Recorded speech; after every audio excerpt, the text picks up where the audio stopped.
Welcome student, मैं हूं Tande sir. दोस्तों आज की क्लास में हम स्टार्ट करेंगे लेमिनेटेड कोर। तो इसके पहले वाली क्लास में हमने लेप वाइंडिंग और वेव वाइंडिंग के बारे में विस्तृत रूप से जाना था। अब हम स्टार्ट करेंगे लेमिनेटेड कोर। तो ये लेमिनेटेड कोर क्या होता है और डीसी मशीन के अंदर लेमिनेटेड कोर का मतलब क्या होता है, इसके बारे में जानेंगे। चलिए, जैसे इसका नाम है लेमिनेटेड कोर, फोर्थ चैप्टर इसका है लेमिनेटेड कोर।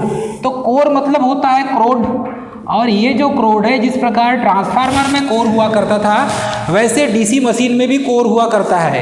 ठीक है, अब ये जो लेमिनेटेड कोर है इसका मेन काम क्या है, लेमिनेटेड कोर क्यों किया जाता है, अर्थात कि ताम जैसे आपने देखा होगा ट्रांसफार्मर में कोर होता है वैसे ही डीसी मशीन में भी कोर होता है।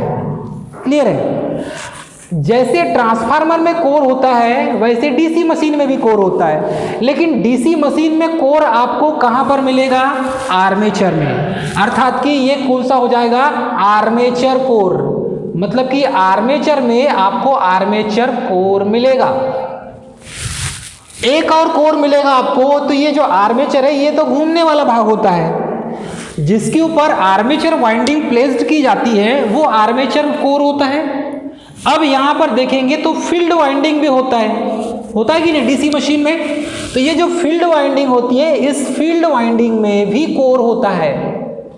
ठीक है, लेकिन आपको ये जो है फील्ड वाइंडिंग में जो कोर होता है इसको कैसे समझेंगे आप, जो पोल का भी यूज करते हैं आप पोल के बारे में, जिसे फील्ड पोल कहा जाता है, जिसे क्या कहते हैं आप, फील्ड पोल। तो ये जो फील्ड पोल होता है, अर्थात इसको इस तरीके से देखेंगे हम, एक हो गया आपका आर्मेचर भाग और दूसरा हो गया आपका फील्ड पोल वाला भाग। ठीक है, आर्मेचर में भी कोर होता है और ये कोर जो है ये भी लेमिनेटेड कोर होता है। क्या होता है, लेमिनेटेड कोर होता है। ठीक है, अब देखेंगे फील्ड वाइंडिंग में भी, इसमें भी कोर होगा। तो ये जो फील्ड वाइंडिंग है इसमें जो फील्ड पोल होते हैं, फील्ड पोल, यही फील्ड पोल सिलिकॉन स्टील के बने होते हैं, सिलिकॉन स्टील के बने होते हैं और ये लेमिनेटेड होते हैं। इन्हें लेमिनेटेड करने के पीछे रीज़न होता है कि जैसे आप आर्मेचर के कोर को लेमिनेटेड करते हैं, तो लेमिनेटेड करने के पीछे रीज़न ये होता है कि ये ईडी करंट लॉस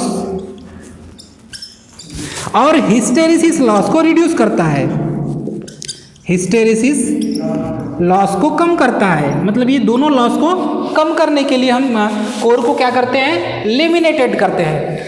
तो यहां पर एसी मशीन में जो कोर होगा, ये कोर होगा आर्मेचर भाग। कौन सा होगा, आर्मेचर भाग। तो आर्मेचर जो भाग होता है उसे ही हम क्या करते हैं, लेमिनेटेड करते हैं। तो लेमिनेटेड में ऐसा क्या किया जाता है जिसकी वजह से ईडी करंट लॉस और हिस्टेरिसिस लॉस कम होता है। तो आप सभी को पता चले कि लेमिनेटेड जो कोर है वो आर्मेचर कोर को कहा जाता है, और जो आर्मेचर का जो कोर होता है, ये आर्मेचर का कोर सिलिकॉन स्टील का बना होता है, और सिलिकॉन स्टील का बना होने के कारण जो कोर होता है, कोर में ही लॉसेस होते हैं। तो कोर में जो लॉसेस होते हैं वो आयरन लॉस होता है। कौन सा लॉस होता है, आयरन लॉस। आपको मालूम है जैसे ट्रांसफार्मर में हमने पढ़ा था कि ट्रांसफार्मर के कोर में आयरन लॉस होता है, कोर लॉस जिसे कहते हैं, उसी को आयरन लॉस भी कहा जाता है। और वही आयरन लॉस मुख्यतः दो प्रकार के होते हैं, पहला एडी करंट लॉस और दूसरा है हिस्टेरिसिस लॉस। तो लेमिनेटेड जब करेंगे, लेमिनेटेड करेंगे तो ईडी करंट लॉस कम हो जाएगा। देखो, लेमिनेटेड करने का मतलब है उसके ऊपर इंसुलेशन को चढ़ाना। क्या करना, इंसुलेशन को चढ़ाना। तो जब आप लेमिनेटेड अर्थात कि कोर के ऊपर इंसुलेशन चढ़ा देंगे, जो धातु की पट्टी है अर्थात कि सिलिकॉन स्टील की जो पट्टी है, एक एक पट्टियों को हमने क्या किया, प्रेस करके बनाया ना उसमें। मतलब ये जो डीसी जनरेटर का जो आर्मेचर भाग है, ये आर्मेचर भाग सिलिकॉन स्टील की पत्तियों का बना हुआ है। तो सिलिकॉन स्टील की एक एक पत्ती को हम लेमिनेट कर देते हैं। जब आप इसे लेमिनेटेड कर देंगे तो ये जो ईडी करंट लॉस है ये कम हो जाएगा। जब ईडी करंट लॉस कम हो जाएगा किसके कारण से, ये जो लेमिनेटेड कर देंगे तो ईडी करंट लॉस कम हो जाएगा। अब सिलिकॉन स्टील का क्यों बनाते हैं, उसके पीछे रीजन है। यदि आप सिलिकॉन स्टील का बनाएंगे, ये एक एलॉय है, मिश्र धातु है। सिलिकॉन स्टील क्या है, एलॉय, मिश्र धातु है। तो सिलिकॉन स्टील का बनाते हैं तो ईडी करंट लॉस कम हो जाता है, जिसे भंवर दिख रहा है आपको, ये हिस्टेरिसिस लॉस, ये जो हिस्टेरिसिस लॉस होता है ये कम हो जाता है। तो हिस्टेरिसिस लॉस को कम करने के लिए हम यहाँ पर ट्रांसफार्मर का कोर जैसे बनाते हैं, वैसे ही डीसी जनरेटर का भी जो हम आर्मेचर भाग बनाएंगे वो किसका बना रहेगा, सिलिकॉन स्टील का बना रहेगा। तो सिलिकॉन स्टील का बनाने के कारण हिस्टेरिसिस लॉस कम हो जाता है और ईडी करंट लॉस को करने के लिए हम उसमें लेमिनेटेड कर देते हैं। अर्थात ये कोई सिलिकॉन स्टील की पत्ती हो गई, मानकर चलिए ये कोई सिलिकॉन स्टील की पत्ती है। पत्ती मतलब कि एक ऐसे 10 पत्ती लगाएंगे तब ये इतना मोटा होगा कोर, समझ में आ रहा है आपको। मतलब आर्मेचर का जो स्लॉट है जिसके ऊपर आप वाइंडिंग लपेटते हैं उसमें बहुत सारी पत्तियों का कॉम्बिनेशन है, वो बहुत सारी पत्तियों का कॉम्बिनेशन है। तो बहुत सारी पत्तियों का कॉम्बिनेशन होने के कारण ही यहाँ पे, अब यहाँ पर आप देखेंगे तो एक चीज़ आपको समझ में आना चाहिए कि ये जो सिलिकॉन स्टील का क्यों बना होता है। देखिए सिलिकॉन स्टील का बनाएंगे तो जो हिस्टेरिसिस लॉस है ये कम हो जाएगा। सिलिकॉन स्टील धातु जिसे कहते हैं आप मिश्र धातु, ठीक है। तो ये जो मिश्र धातु है, मिश्र धातु अर्थात कि सिलिकॉन स्टील का बनाएंगे तो हिस्टेरिसिस लॉस कम हो जाएगा। अर्थात डीसी जनरेटर का आर्मेचर जो भाग है, यदि आर्मेचर आप सिलिकॉन स्टील का बनाते हैं तो हिस्टेरिसिस लॉस को कम करने के लिए, क्योंकि लॉसेस होंगे तो हीट जनरेट करेगा और जब हीट जनरेट करेगा तो आपको मालूम है जल्दी उसकी वाइंडिंग गर्म हो जाएगी, क्योंकि आर्मेचर के ऊपर जो वाइंडिंग लपेटी है, यदि आर्मेचर कोर ही ज़्यादा हीट होगा, गर्म होगा, तो उसके ऊपर लगी हुई जो वाइंडिंग है वो भी गर्म हो जाएगी और फिर ये वाइंडिंग जल जाएगी। तो इससे बचाने के लिए क्या करते हैं, हम सिलिकॉन स्टील का आर्मेचर भाग बनाते हैं।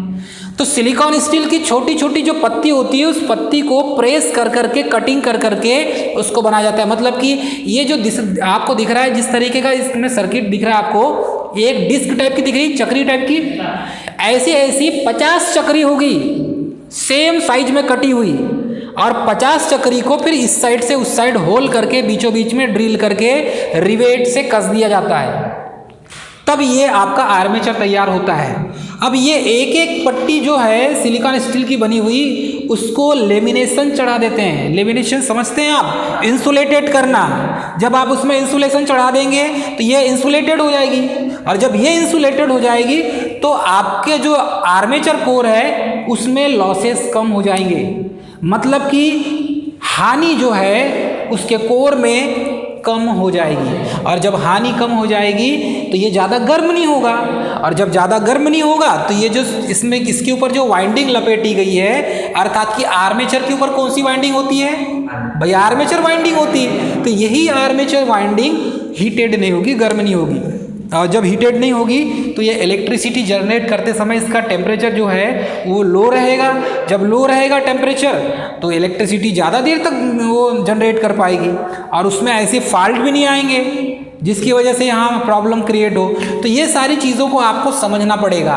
तो देखो लेमिनेटेड कोर क्यों बनाते हैं, मैंने आपको ये बताया, सिलिकॉन स्टील और सिलिकॉन स्टील को लेमिनेटेड, मतलब कि सिलिकॉन स्टील एक मिश्र धातु है और लेमिनेटेड मतलब कि उसमें इंसुलेशन परत चढ़ाया गया है। तो ये दो काम एक साथ जब करेंगे आप तो ये जो आयरन लॉस है जो कोर में होता है, और कोर में 2 प्रकार के जो लॉस होते हैं, ये लॉस कम हो जाएंगे, और आपके जो आर्मेचर वाइंडिंग है वो इलेक्ट्रिसिटी ज़्यादा जनरेट करने लगेगा।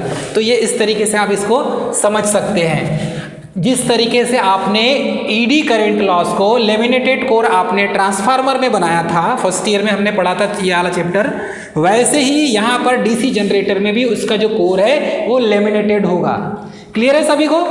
चलिए अब यदि इसकी थ्योरी की बात करें हम, तो यहाँ पर देखेंगे लेमिनेटेड कोर, तो लेमिनेटेड कोर को ही क्या कहा जाता है, आर्मेचर कोर कहा जाता है। अर्थात कि ये जो डीसी जनरेटर का जो कोर है आर्मेचर भाग वाला, वही आर्मेचर कोर कहलाएगा।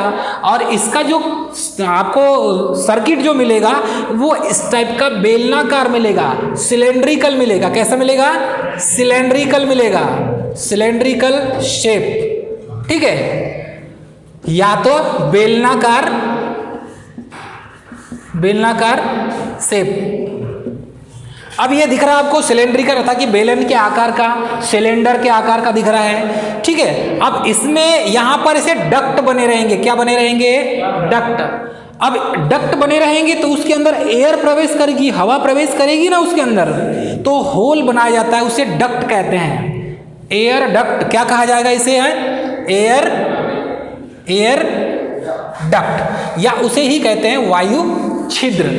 तो ये ऊपर ये जो यहाँ से यहाँ तक का जो भाग दिखा रहा है, मतलब कि इतना भाग जो कटा हुआ है, देखिए इसको थोड़ा सा बड़ा अच्छे से समझेंगे हम। ये इस टाइप से सर्किट डायग्राम दिख रहा है आपको, ये इतना भाग जो कटा हुआ है यही स्लॉट कहलाता है। इसको क्या कहते हैं हम, स्लॉट। तो ये भाग ऐसा ऐसा ऐसा कम से कम 50 ऐसी पत्तियां लगी होगी, तब कहीं जाके इतना मोटा बना है ये इसकी यहाँ से यहाँ तक की जो स्ट्रेंथ होगी ये मोटाई होगी कि नहीं। अब ये जो भाग है, जो कटा हुआ भाग है, इसको कहते हैं स्लॉट। क्या कहा जाता है, स्लॉट। स्लॉट या खांचा, क्या कहा जाता है, खांचा। यहां से यहां तक का जो इतना भाग है, इसके ऊपर आप जो है स्लॉट के ऊपर लेमिनेशन करते हैं। मैंने आपको पहले बताया लेमिनेटेड क्यों करेंगे, लेमिनेटेड इसलिए करेंगे कि ईडी करंट लॉस कम हो जाए। तो इसके एक एक कोर को हम लेमिनेटेड कर देते हैं। तो यहाँ पर लेमिनेशन चढ़ा देंगे। अब लेमिनेशन चढ़ा दिए, उसके बाद यहाँ पर ये की होल होता है, मतलब कीवे, या इसी को कहेंगे रिवेट। मतलब रिवेट का मतलब ये होता है कि बहुत सारे ऐसे, आपको समझ में आना चाहिए कि बहुत सारी ऐसी आर्मेचर कोर की कटिंग है, और उसको कहना चाहिए 50-60 ऐसी कटिंग है। अब उसको आपने एक के पीछे एक, दूसरे उसके पीछे ऐसा कंटिन्यू लगा दिए तो कोर इतना मोटा हो जाएगा, और उसी कोर के ऊपर फिर आप कॉइल चढ़ाएंगे, वाइंडिंग करेंगे। क्लियर है, ध्यान दो इधर, ठीक है। अब उसके बाद यहाँ पर इसी में आप ड्रिल चलाएंगे, ड्रिल करेंगे, और इस कोने से लेकर उस कोने तक होल करेंगे। तो आपको मालूम है होल होगा तो उसमें एयर प्रवेश करेगी, भाई जहाँ कुछ प्रवेश नहीं कर सकती मतलब वहाँ हवा प्रवेश कर सकती है, और हवा जो है वो टेम्परेचर को डाउन करता है। तो ये जब रोटेट करेगा तो हवा उसके अंदर प्रवेश करेगी। तो ये कॉइल, इसके ऊपर जो स्लॉट दिख रहा है, स्लॉट के ऊपर वाइंडिंग लपेटी हुई है। और कौन सी वाइंडिंग लपेटी हुई है, आर्मेचर वाइंडिंग लपेटी हुई है। इसमें आर्मेचर वाइंडिंग लपेटी गई है। तो ये जो आर्मेचर वाइंडिंग को, ये जो डक्ट है, ये जो हवा के लिए बनाया गया है, जिसे एयर डक्ट कहते हैं या वायु छिद्र, ये एयर डक्ट क्या करेंगे, इसको ठंडकता प्रदान करेंगे। क्या किया जाएगा, ठंडकता प्रदान किया जाएगा। किसके द्वारा, एयर डक्ट के द्वारा। और ये जो भाग होता है इसे कहते हैं टिथ। टिथ यानी दांत। क्या कहा जाएगा इसे, टिथ यानी क्या हो जाएगा, दांत। तो ये जो टिथ होता है, ये टिथ को, ये आर्मेचर के जो ऐसे नुकीले नुकीले भाग दिखे हुए हैं, इसको कहते हैं टिथ। तो ये टिथ जो होता है, ये आर्मेचर के भाग को कहा जाता है, जो बाहर निकले हुए हैं। मतलब कि इन दोनों के बीच में यहाँ पर वाइंडिंग की जाएगी, जिसे आप आर्मेचर वाइंडिंग कहेंगे, ठीक है।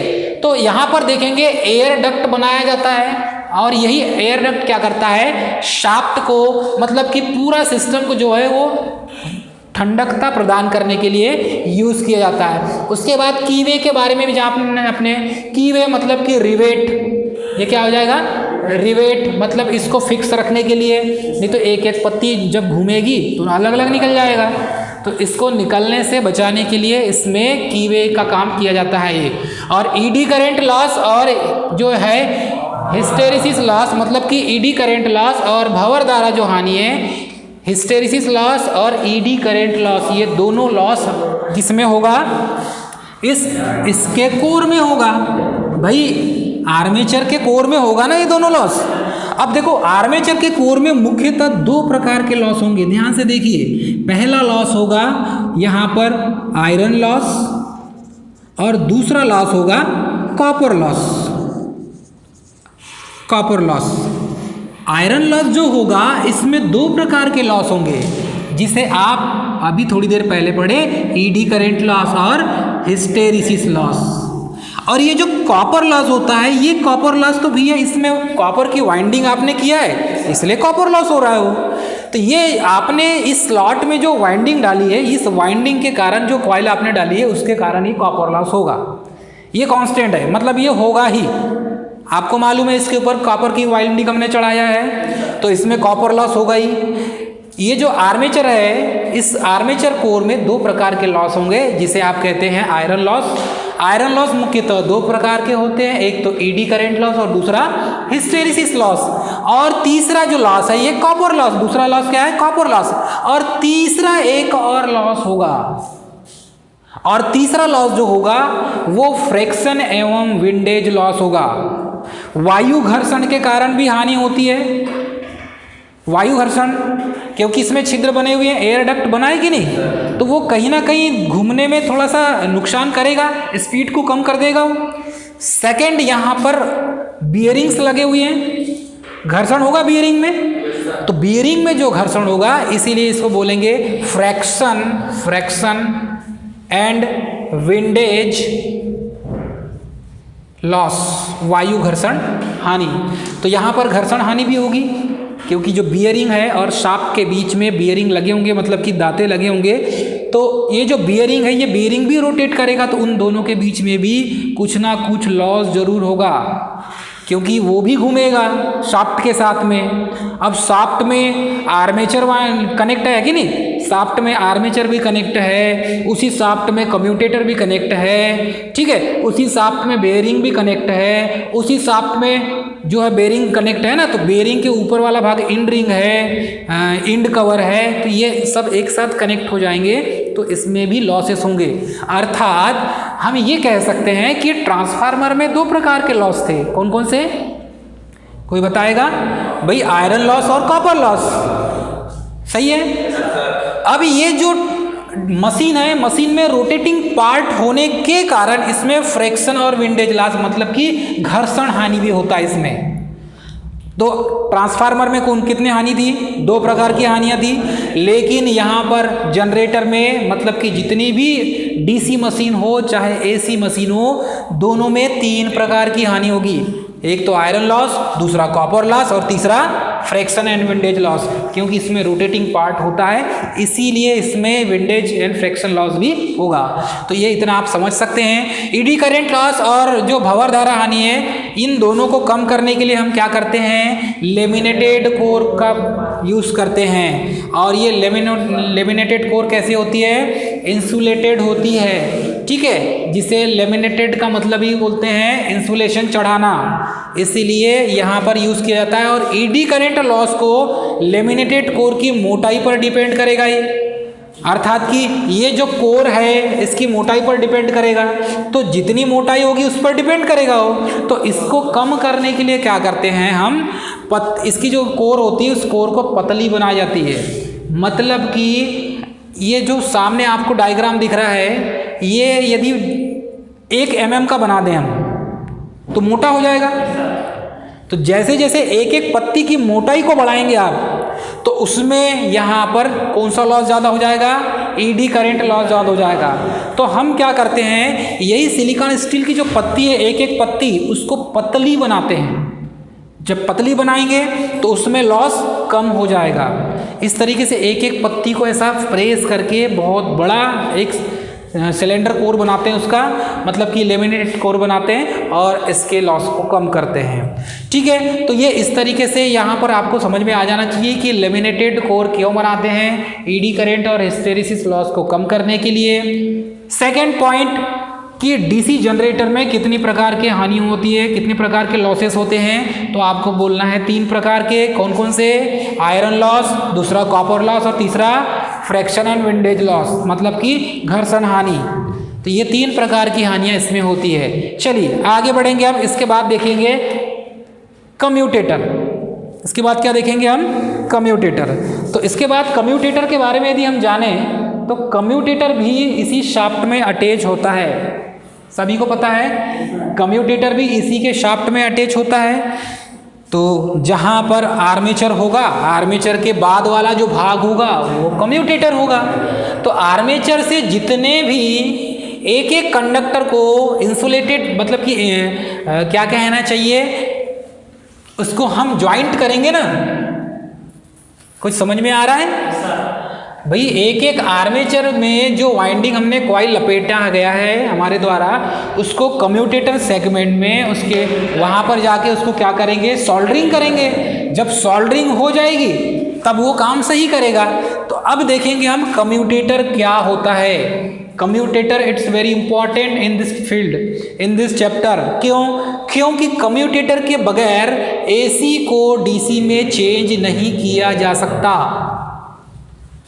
ऐसा इसलिए है क्योंकि जो जैसे ट्रांसफार्मर का कोर होता है, वैसे ही यहाँ पर भी जनरेटर का कोर है, मतलब कि आर्मेचर कोर है। तो जनरेटर का जो आर्मेचर कोर है, इसमें जो कॉइल लपेटी गई है, जो वाइंडिंग लपेटी गई है, ये वाइंडिंग में जब इलेक्ट्रिसिटी जनरेट होती है तो वो एसी नेचर की होती है, अर्थात कि जो ईएमएफ उत्पन्न होगा डीसी जनरेटर में, जो ईएमएफ उत्पन्न होगा वो अल्टरनेटिंग नेचर का होता है।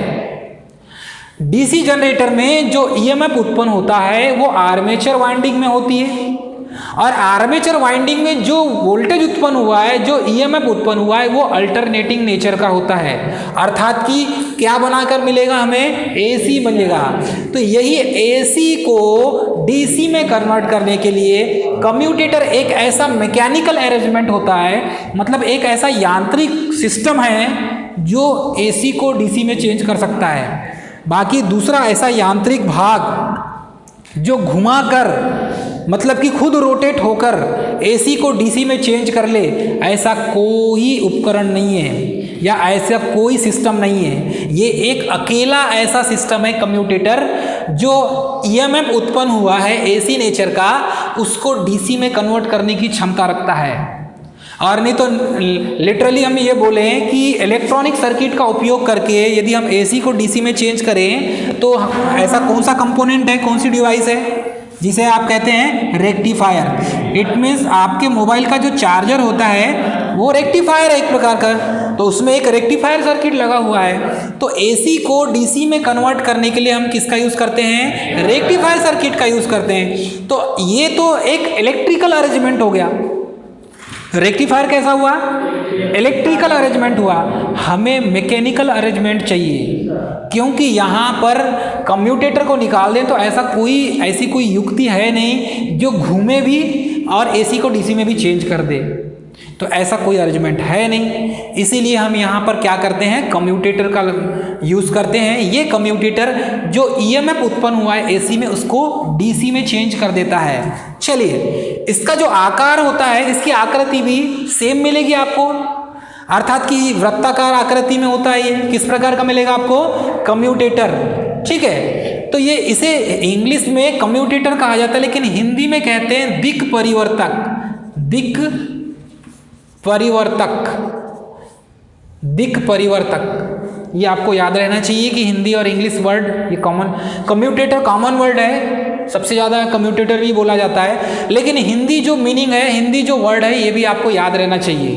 तो ये जो हिंदी वर्ड है कम्यूटेटर का, दिक् परिवर्तक, इसकी जो आकृति होती है, चलिए इसकी जो आकृति होती है वो किस प्रकार की आकृति है, वृत्ताकार आकृति है। इसकी आकृति कैसी है, वृत्ताकार आकृति है। अब ये बनाया किससे जाता है, ये बड़ी कहना चाहिए इंपॉर्टेंट बात है। तो ये हार्ड ड्राउन कॉपर कंडक्टर का बना होता है। तो ये किसका बना होगा, मतलब कि किस धातु का होगा, हार्ड ड्राउन तांबा का, मतलब कि हार्ड ड्राउन कॉपर का बना होता है। या तो इसे हिंदी में क्या कहेंगे, कठोर कर्षित ताम्र, कठोर कर्षित ताम्र, कठोर कर्षित ताम्र। देखिए कम्यूटेटर का जो उसकी आकृति कैसी होती है, वृत्ताकार। सेकंड में ये किस धातु का बना हुआ है, तो ये कठोर कर्षित ताम्र का बना हुआ है, मतलब कि ऐसा तांबा जो बहुत ज़्यादा हार्ड हो, उसमें हार्डनेस की मात्रा ज़्यादा हो, हार्डनेस की क्वांटिटी ज़्यादा हो, ये ऐसे धातु का बना हुआ है, अर्थात कि बना किसका है, कॉपर का ही बना हुआ है, लेकिन जो कॉपर होगा वो हार्ड होगा। क्लियर है सभी को? अब इसमें हार्ड कॉपर का बना तो होता है, लेकिन इसकी पत्ती कैसे मिलेगी आपको, मोटी मिलेगी, और बीच में मोटी पत्तियों की एक बैकलाइट चढ़ाई जाती है जो काले काले भाग के होते हैं। तो बीचों बीच में क्या हो जाएगा, यहाँ पर बीच में इंसुलेशन, ये जो इंसुलेशन जो बीच में दिखता है ये काहे का होगा, ये मिलेगा आपको बेकेलाइट का, बेकेलाइट। अब ये जो बेकेलाइट है इसका मेन काम क्या होता है, ये एक प्रकार का कुचालक या अचालक पदार्थ है। बेकेलाइट क्या है, एक प्रकार का कुचालक या अचालक पदार्थ है। तो ये इसको यहाँ पर आपको देखने मिलेगा, हार्ड ब्राउन कॉपर का आपको क्या मिलेगा, कम्यूटेटर, उसके नीचे उसके अंदर एक बेकेलाइट का पार्ट होगा।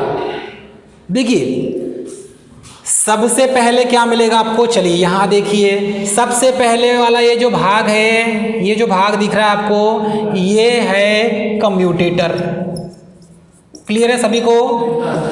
अब इसके अंदर दूसरा एक भाग मिलेगा, इसके अंदर दूसरा एक भाग मिलेगा, और ये जो भाग होगा ये बेकेलाइट का होगा। काहे का होगा, बेकेलाइट का होगा।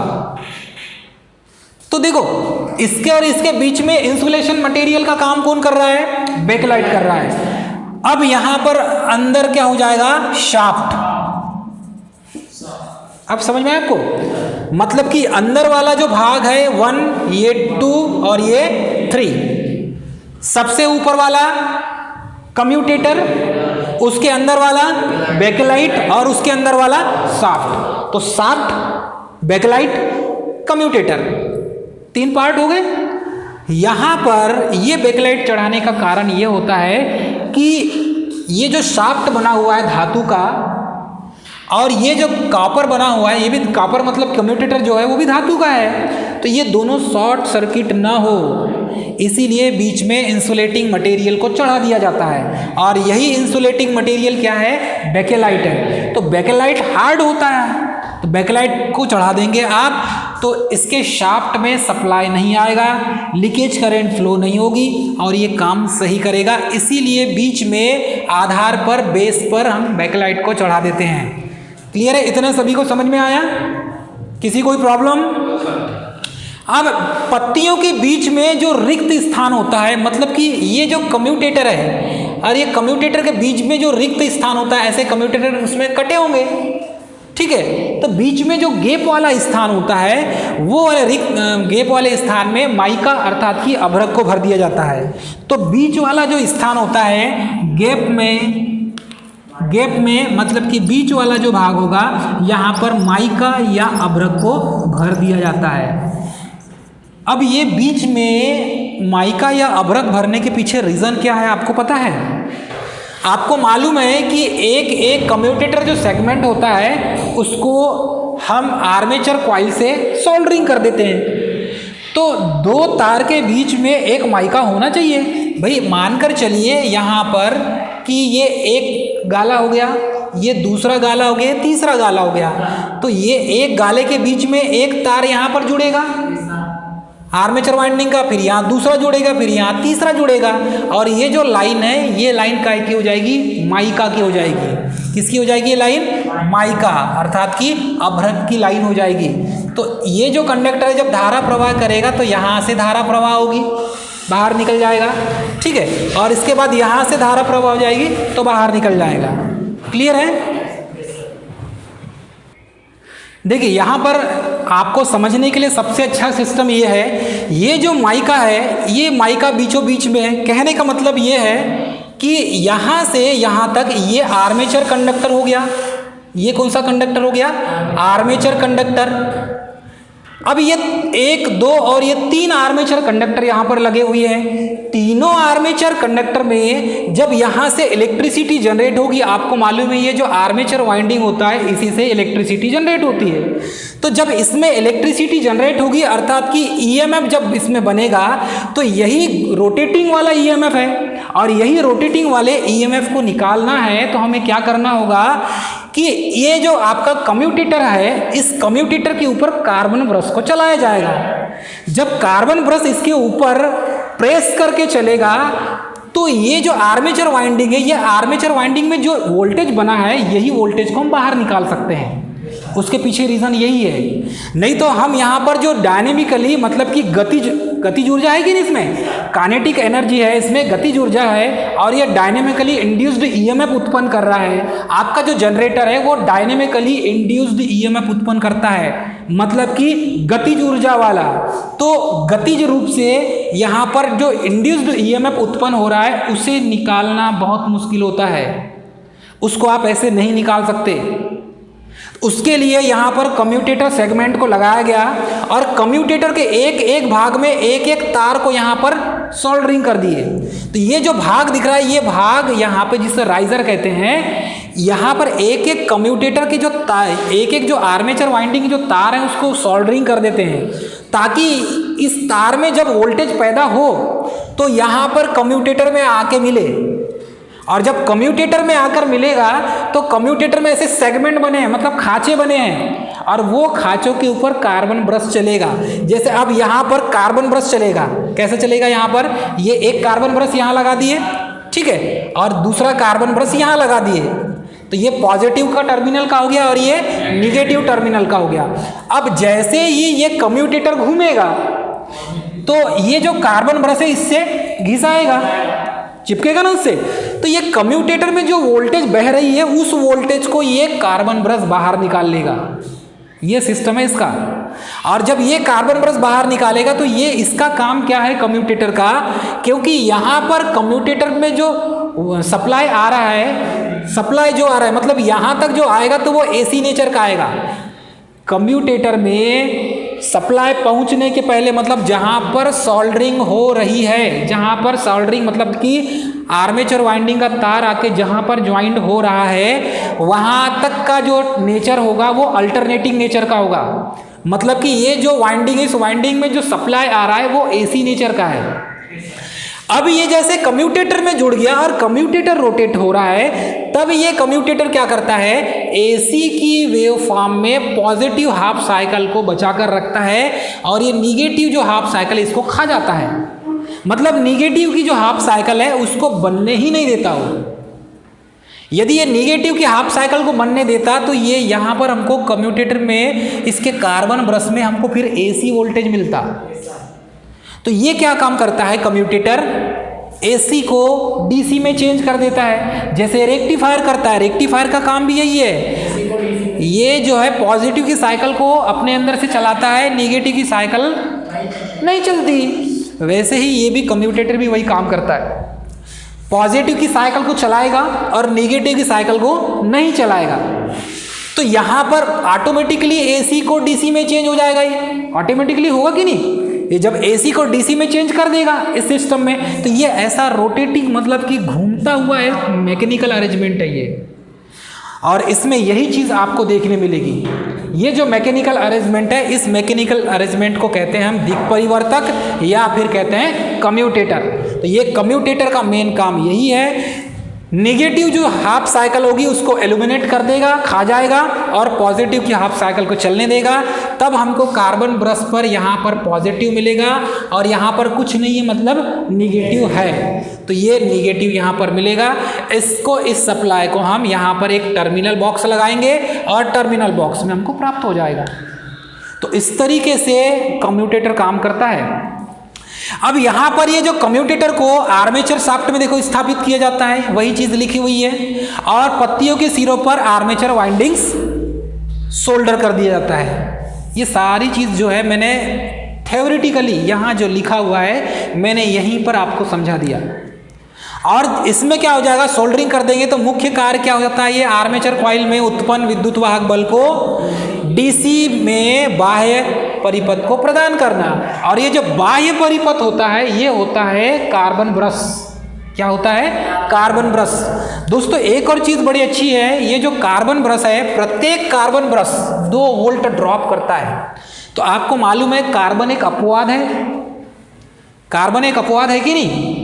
अरे जैसे एक माँ के दो बच्चे, हीरा भी कोयले की खदान से निकलता है कि नहीं?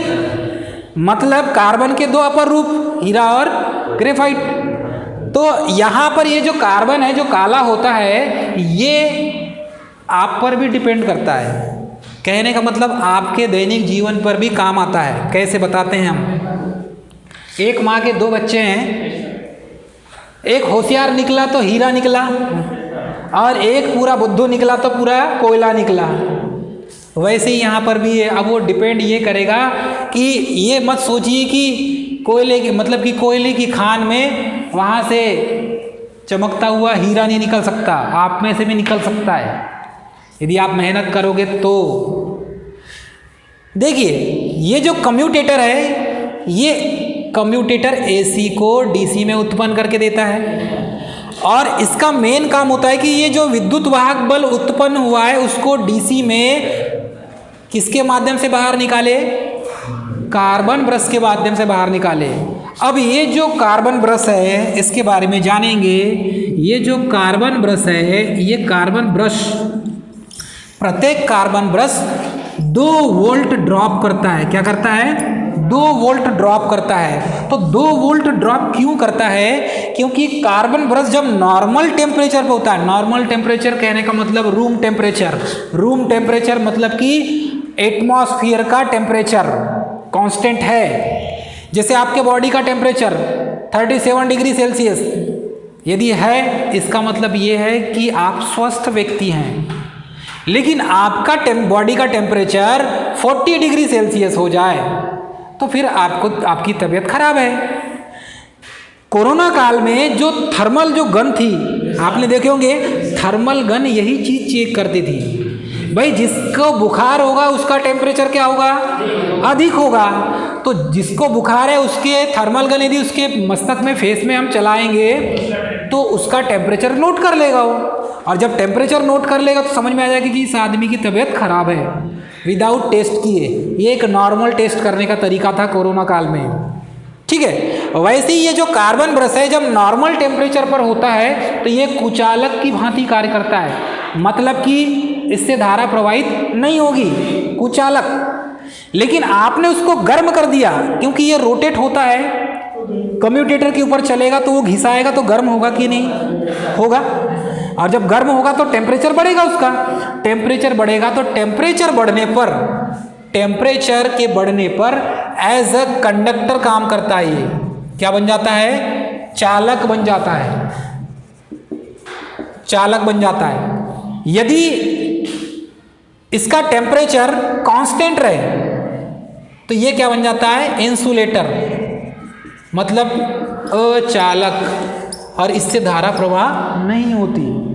तो इसकी एक खासियत है। तो इसको गर्म होने के लिए ये 2 वोल्ट को खा जाता है, 2 वोल्ट खा जाता है। इसका मतलब कि प्रत्येक कार्बन ब्रश 2 वोल्ट ड्रॉप करता है।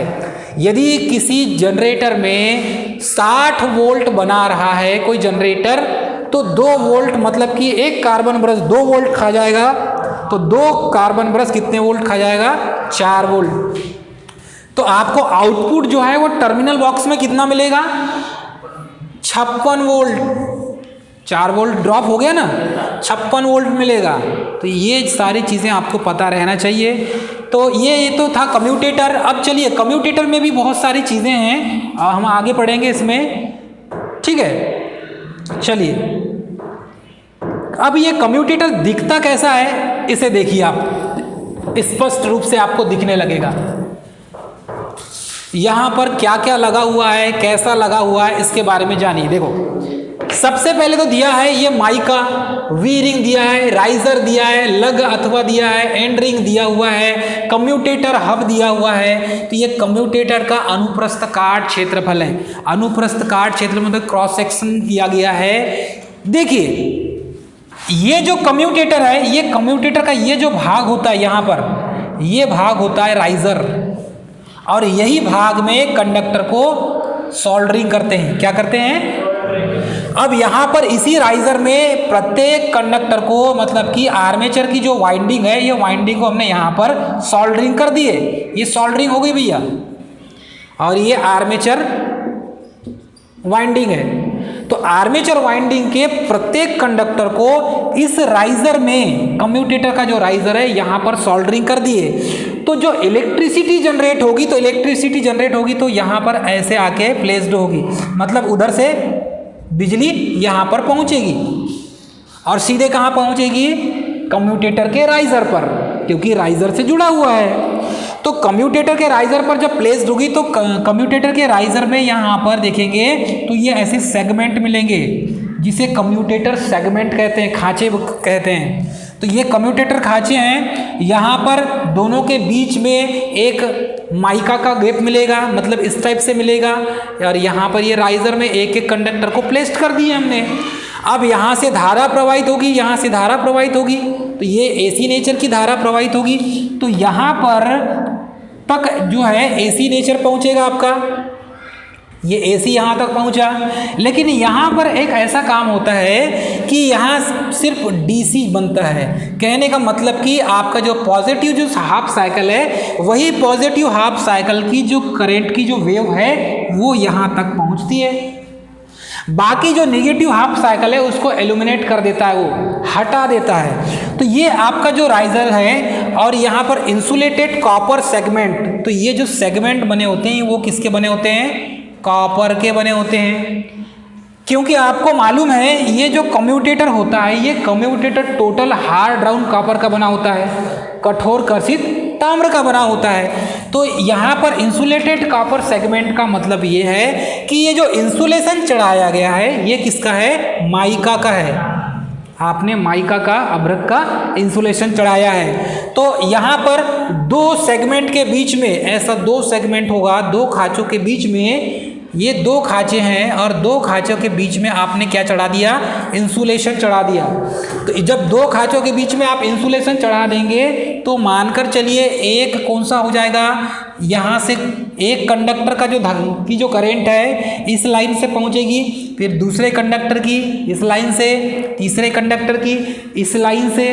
तो ये जो यहाँ पर कार्बन ब्रश होता है, ये कार्बन ब्रश इसके ऊपर ऐसा घिसते रहता है, मतलब उसके ऊपर चलेगा। तो पॉजिटिव टर्मिनल वाला कार्बन ब्रश सिर्फ पॉजिटिव की करंट को ही कलेक्ट करेगा। समझ में आ रहा है आपको? पॉजिटिव की टर्मिनल वाला जो कार्बन ब्रश है वो पॉजिटिव टर्मिनल के जितने भी, मतलब कि पॉजिटिव मानकर चलिए ये पॉजिटिव है, ये नेगेटिव, ये पॉजिटिव है, ये नेगेटिव, ये पॉजिटिव है, नेगेटिव है। नेगेटिव मतलब कि आपने भी देखा बीच में माइका है चढ़ा हुआ, तो कुछ वो पॉजिटिव और पॉजिटिव के बीच में एक माइका आ गया, तो माइका आ गया तो क्या हो गया, नेगेटिव हो गया। तो ये क्या करेगा, कार्बन ब्रश जितने पॉजिटिव है, मतलब कि ये पॉजिटिव, ये दूसरा पॉजिटिव, ये तीसरा पॉजिटिव, तो ये पॉजिटिव में जितने भी करंट फ्लो होगी उस कंडक्टर में या उस सेगमेंट में, उसको पॉजिटिव के जितने भी होंगे उसमें कार्बन ब्रश उसको कलेक्ट कर लेगा। मानकर चलिए कि ये इसमें 2 वोल्ट उत्पन्न हुआ, इसमें 2 वोल्ट, इसमें 2 वोल्ट उत्पन्न हुआ, तो ये जो कार्बन ब्रश है यहाँ 6 वोल्ट बना कर देगा, क्योंकि उसने 2 वोल्ट जितने भी हैं, मतलब कि यहाँ पर मानकर चलिए कितने स्लॉट हैं, 1 2 3, पॉजिटिव के 3 स्लॉट थे, तो तीनों स्लॉट में जो वोल्टेज बना उसको उसने जमा कर लिया और टर्मिनल में एक खट्टे वोल्टेज दिया 6 वोल्ट। ठीक है, वैसे ही निगेटिव का भी करेगा, निगेटिव का भी वैसे ही करेगा, जितने वोल्ट यहाँ बने हैं उसको ये निगेटिव वाला टर्मिनल यहाँ पर कलेक्ट करके निकाल लेगा। तो ऐसा करते हुए पॉजिटिव का अलग और निगेटिव का अलग, तब आप सप्लाई से जोड़ते हैं किसी भी मोटर को। अब मानकर चलो ये जनरेटर से इलेक्ट्रिसिटी आपने जनरेट कर दिया और आपको किसी मोटर को चलाना है, डीसी मोटर को, तो चलेगी बराबर। यहाँ से आपको पॉजिटिव टर्मिनल देना पड़ेगा सप्लाई और यहाँ से निगेटिव सप्लाई देना पड़ेगा। अब आपकी मोटर यहाँ चलने लगेगी, क्योंकि हम सप्लाई क्या दे रहे हैं इसको, डीसी, और डीसी मोटर ही है, तो इस तरीके से आप चला सकते हैं। समझ में आ रहा है सभी को? तो ये जो होता है ये इंड केप होता है, और ये इंड केप के ऊपर यहीं पर आपको क्या मिलेगा, इंड केप के ऊपर बियरिंग्स मिलेंगे। क्या मिलेगा, बियरिंग्स। तो ये जो बियरिंग है ये बियरिंग इंड केप के ऊपर मिलेगा, क्योंकि इंड केप या इंड कवर जो होता है उसी के बीचों बीच में बियरिंग चढ़ा होता है, हमने खोल के देखा था ना। तो ये आपको इस तरीके से समझ में आ जाएगा। तो ये बियरिंग यहाँ पर चढ़ा होगा और उसके ऊपर इंड कवर चढ़ा होगा, और उसके पहले कम्यूटेटर होगा, ठीक है। और ये जो कम्यूटेटर है, इस कम्यूटेटर के ऊपर में दोनों साइड में कार्बन ब्रश लगे होंगे, एक पॉजिटिव टर्मिनल का होगा और एक नेगेटिव टर्मिनल का होगा। दो कार्बन ब्रश, एक ऊपर और एक नीचे, और ये बीच में घूमते रहेगा। तो जितनी इलेक्ट्रिसिटी उत्पन्न होगी तो पॉजिटिव जितनी भी इलेक्ट्रिसिटी होगी उसको पॉजिटिव कार्बन ब्रश कलेक्ट कर लेगा, और नेगेटिव जितनी इलेक्ट्रिसिटी होगी उसको नेगेटिव टर्मिनल कलेक्ट कर लेगा। इस तरीके से आपकी इलेक्ट्रिसिटी बाहर निकल जाएगी। तो इस तरीके से ये जो जनरेट होता है, इस जनरेशन को इस तरीके से हम समझते हैं। चलिए इसके बाद देखेंगे यहाँ पे, तो इसमें तांबे की कैसी आकृति की होती है, वी आकृति की पत्ती होती है। तो ये जो कॉपर की जो पत्ती होती है उसकी आकृति कभी कभी पूछ लिया जाता है। तो आपको क्या बताना है, वी आकार। कैसा आकार बताना है आपको, वी आकार बताना है। और जिसे मशीन के घूमने की जो अपकेंद्री जो बल होती है, सेंट्रीफ्यूगल फोर्स, तो ये अपकेंद्री बल के कारण ये पत्तियां क्या होती है, बाहर निकलने की कोशिश करती है। क्योंकि मैंने आपको बताया कि जब इसको आप जो दाल मखनी होती है, दाल मखनी देखा है आपने, तो दाल मखनी जब आप उसको घोटते हैं, दाल को पुराने समय में ये उसका यूज़ किया जाता है लकड़ी का बना हुआ, तो उसमें जो फोर्स लगता है देखे होंगे आपने, वो बाहर की ओर लगता है। और उसमें आप देखे होंगे वैसा जिसमें काम होता है वैसे यहाँ पर भी काम होता है। तो ये अपकेंद्री बल के कारण ये जो पत्तियां हैं ये बाहर निकलने की कोशिश करती है, लेकिन ऐसा न हो इसे रोकने के लिए वी शेप का बनाया जाता है। जब वी शेप का आप बना देंगे तो यहाँ पर ये जो पत्तियां हैं ये बाहर निकलने की कोशिश नहीं करेगा, और आपका जो कम्यूटेटर सेगमेंट है वो स्थिर बना रहेगा और सही वोल्टेज बना कर देगा। अब इसमें ये जो तांबे की पत्ती होती है उसमें आर्मेचर जो कॉइल है उसी के बराबर होती है। मतलब जितने आर्मेचर की कॉइल होगी उतनी पत्ती होगी। समझ में आ रहा है सभी को? मतलब जितनी उसमें कॉइल उतनी इसमें पत्ती, जितनी आर्मेचर में कॉइल उतनी तांबे की पत्ती, जितनी आर्मेचर कॉइल उतनी संख्या में आर्मेचर की पत्तियां होंगी। क्योंकि आर्मेचर के टर्मिनल आके जो तार हैं वो कॉपर से जो है आपका कम्यूटेटर सेगमेंट में आके जुड़ेगा, तो भाई उसमें जितनी है उतनी इसमें भी रहना चाहिए, बराबर होना चाहिए कि नहीं दोनों का। तो ये जो है यहाँ पर इन दोनों का जो है सिस्टम दोनों बराबर होता है। कॉपर की जो पत्ती होगी, जो सेगमेंट होंगे वो, और आर्मेचर जो वाइंडिंग है उसकी संख्या, तो एक एक कंडक्टर को एक एक जगह प्लेस्ड किया जाएगा तभी इलेक्ट्रिसिटी जनरेट होगी आपकी, और आर्मेचर कॉइल के बराबर होती है। और इसका जो पिछला उभरा हुआ जो भाग होता है आर्मेचर वाइंडिंग से जुड़ी होती है, मतलब पीछे वाला जो भाग मिलेगा आपको मोटा मिलेगा, जहाँ पर आपको ये समझ में आ जाएगा कि यहाँ पर देखो ये भाग यहाँ से यहाँ तक का भाग पतला है और इधर भाग मोटा है, दिख रहा है कि नहीं। मतलब इसका डायमीटर ज़्यादा है और इसका डायमीटर कम है। तो ये जो जिसका डायमीटर ज़्यादा है यहीं पर आके आर्मेचर कंडक्टर सोल्डर हो जाते हैं, और जब सोल्डर हो जाएगा तो इलेक्ट्रिसिटी जो जनरेट होगी तो यहीं से इलेक्ट्रिसिटी यहाँ तक पहुँचेगी और फिर ये AC को DC में चेंज कर लेगा। तो इस तरीके से आप इसके बारे में समझ सकते हैं, ठीक है। इसका जो भाग होता है उभरा हुआ भाग होता है, ये जो भाग है ये उभरा हुआ भाग है, और ये नैरो भाग है, स्लिम जिसको कहेंगे, और ये भाग जो मिलेगा आपको उभरा हुआ मिलेगा, ठीक है। 90 एंगल में उभरा हुआ मिलेगा आपको। मतलब ये दोनों के बीच में जो एंगल मिलेगा वो कितना मिलेगा, 90 डिग्री का मिलेगा। क्लियर है सभी को? और ये जो है राइजर या इसे क्या कहते हैं, लग कहते हैं। तो ये जो भाग होता है जो उभरा हुआ भाग है इसे राइजर कहा जाता है, राइजर या लग। क्योंकि लग इसलिए कहा जाता है क्योंकि यहाँ पर आर्मेचर कंडक्टर आके सोल्डर हो जाते हैं, जुड़ जाते हैं, इसीलिए उसको क्या कहा गया है, लग कहा गया है। और आपने लग और कहाँ लगाया होगा मालूम है आपको? आपने लग का प्रैक्टिकल किया है, किसी तार में ज्वाइंट करने के लिए आपने लग का प्रैक्टिकल किया है कि नहीं? वैसा ही यहाँ पर भी होता है, सोल्डरिंग करते हैं। क्लियर है सभी को? चलिए अब देखेंगे फील्ड कॉइल क्या होता है। फील्ड कॉइल का भी अपना महत्व है। अभी तक तो हमने आर्मेचर कॉइल, आर्मेचर के बारे में ही सबसे ज़्यादा बात की हमने, आर्मेचर वाइंडिंग के बारे में बात किया। लेकिन अब ये जो फील्ड कॉइल है ये फील्ड कॉइल होता है, ये फील्ड पोल में लगा होता है। किस में लगा होता है? फील्ड पोल में। क्योंकि फील्ड वाइंडिंग जो है वो फील्ड पोल में लगा होता है, और जो फील्ड पोल है वो स्थिर भाग होता है। फील्ड पोल क्या है? स्थिर भाग है। तो यही स्थिर भाग के बारे में आप पढ़ेंगे। अभी तक तो हमने रोटेटिंग भाग के बारे में पढ़ लिया भाई, अब आर्मेचर वाइंडिंग के बारे में पढ़ा हमने, आर्मेचर पार्ट के बारे में पढ़ा, वो तो रोटेटिंग पार्ट होता है। लेकिन ये जो फील्ड कॉइल है, जो फील्ड पोल में लगा होता है, ये इसी पर डिपेंड करेगा कि आपका जनरेटर सीरीज जनरेटर है कि शंट जनरेटर है कि कंपाउंड जनरेटर है, इसी के कनेक्शन पर डिपेंड करेगा। ये जो फील्ड कॉइल है इसी फील्ड कॉइल पर डिपेंड करेगा, या इसको आप वाइंडिंग भी कह सकते हैं। ये इसी पर डिपेंड करेगा कि आपका जो जनरेटर है वो किस प्रकार का है। चलिए, फील्ड कॉइल को कहाँ प्लेस्ड किया जाता है? पहली बात तो फील्ड कॉइल को प्लेस्ड किया जाता है फील्ड पोल में। किस में प्लेस्ड करते हैं? फील्ड पोल में। अब जो फील्ड पोल है ये कौन सा भाग होता है? स्थिर भाग होता है। अब सर जी ये पूछिए कि ये जो स्थिर भाग है, तो ये स्थिर भाग अर्थात कि फील्ड पोल का उपयोग क्यों करते हैं हम?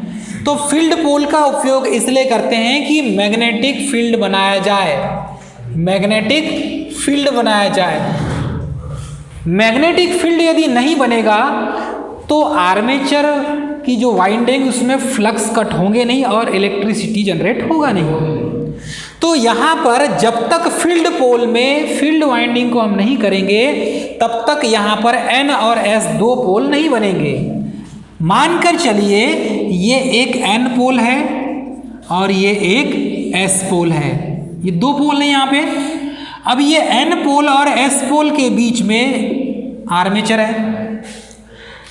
जब तक यहाँ से ऐसी चुंबकीय बल रेखाएं N से S की ओर नहीं जाएगी और इसी चुंबकीय क्षेत्र में ये आपकी आर्मेचर वाइंडिंग रोटेट नहीं करेगी तो इलेक्ट्रिसिटी जनरेट नहीं होगा।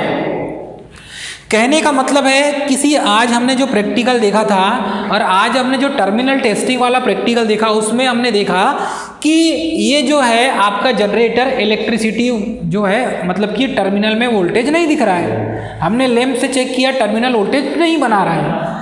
वो टर्मिनल वोल्टेज क्यों नहीं बना रहा है?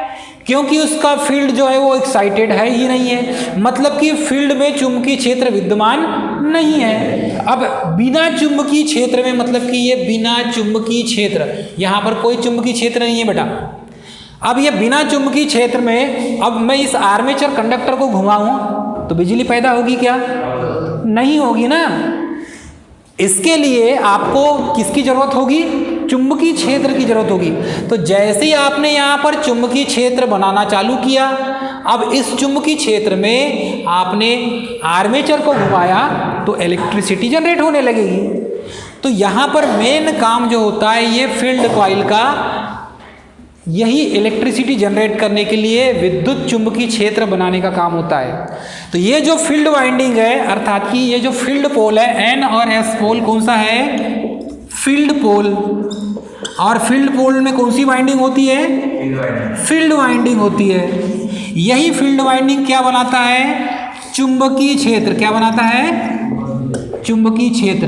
तो यही चुंबकीय क्षेत्र बनाने के लिए आपको यहाँ पर फील्ड वाइंडिंग करना होगा। मानकर चलिए ये जो फील्ड वाइंडिंग है ये एक प्रकार का मेल है और रोटर को आप समझ लीजिए फीमेल, क्योंकि रिप्रोडक्टिव सिस्टम में आप देखेंगे, यदि आप साइंस पढ़ेंगे तो बायो में आप जब पढ़ेंगे तो आपको रिप्रोडक्टिव सिस्टम फीमेल में ही मिलेगा। मतलब कि इसमें जो आर्मेचर पार्ट है वो इलेक्ट्रिसिटी जनरेट करके देगा। तो उसे मानकर चलिए ये समझ लीजिए कि ये फीमेल है और ये जो फील्ड वाइंडिंग है ये समझ लीजिए कि ये मेल है। तो जब तक कि ये आर्मेचर वाइंडिंग रोटेट नहीं करेगी तब तक इलेक्ट्रिसिटी जनरेट नहीं होगी। लेकिन इसके लिए भी लिमिटेशन है। एक लिमिटेशन ये है, जब तक फील्ड पोल में फील्ड वाइंडिंग कनेक्ट नहीं होगा और फील्ड वाइंडिंग के कारण यहाँ पर ये आपका जो चुंबकीय क्षेत्र है ये नहीं बनेगा तो आपका ईएमएफ जनरेट ही नहीं होगा। तो मेन फंक्शन दोनों के लिए बराबर होंगे। यदि आप आर्मेचर वाइंडिंग को रोटेट करा रहे हैं तो आपके पास फील्ड वाइंडिंग भी कनेक्ट होना चाहिए और फील्ड वाइंडिंग में बाकायदा क्या बनना चाहिए? चुंबकीय क्षेत्र बनना चाहिए। यदि चुंबकीय क्षेत्र नहीं बनेगा और अब आर्मेचर वाइंडिंग को रोटेट कराएंगे तो भी इलेक्ट्रिसिटी जनरेट नहीं होगी। बात सही है कि नहीं? उसके अपोजिट कंपैरिजन में आ जाएं, यदि आप यहाँ पर फील्ड वाइंडिंग में चुंबकीय क्षेत्र बना रहे हैं और यहाँ आर्मेचर को आप रोटेट ही नहीं करा रहे हैं, तो इलेक्ट्रिसिटी पैदा हो जाएगी क्या? नहीं होगी।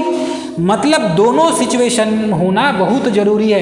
एक तो आर्मेचर आपकी वाइंडिंग भी रोटेट करना चाहिए, मतलब आर्मेचर रोटेट होना चाहिए, और आपकी जो फील्ड वाइंडिंग है इसमें चुंबकीय क्षेत्र विद्यमान होना चाहिए, तभी वोल्टेज बिल्डअप होगा, नहीं तो वोल्टेज पैदा नहीं होगा। क्लियर है सभी को? तो हम कल स्टार्ट करेंगे फील्ड कॉइल क्या होती है, और ये फील्ड कॉइल के बारे में विस्तृत रूप से जानेंगे। क्लियर है दोस्तों? हमारे यदि वीडियो आपको पसंद आता है तो हमारे चैनल को सब्सक्राइब और लाइक शेयर करना ना भूलें। थैंक यू दोस्तों।